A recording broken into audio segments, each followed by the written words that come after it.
এরপর কি হবে?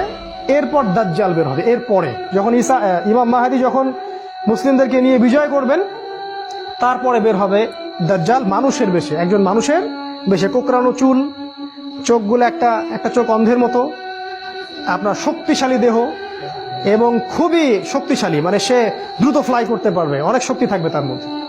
এইবার ইসরায়েলের এই ইহুদিদেরকে সাথে নিয়ে বিশ্ব শাসন করতে বেরিয়ে পড়বে। এদের সাথে লড়াই করার ক্ষমতা ইমাম মাহদীর থাকবে না। তখন কি হবে?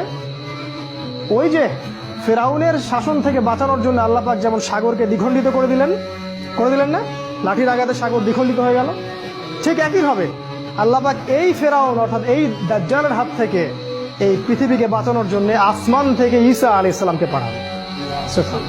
এবারে ঈসা আলাইহিস সালাম দুইজন ফেরেশতার হাতে কাঁধে ভর দিয়ে কোথায় নামবেন? সিরিয়ায় নামবেন।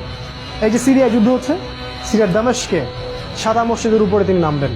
এখন ওই দেখেন মসজিদ সাদা হয়ে গেছে। যখন এই হাদিস বলা হয়েছিল তখন মসজিদটাই ছিল না, এখন সেই মসজিদের গম্বুজ সাদা হয়ে গেছে।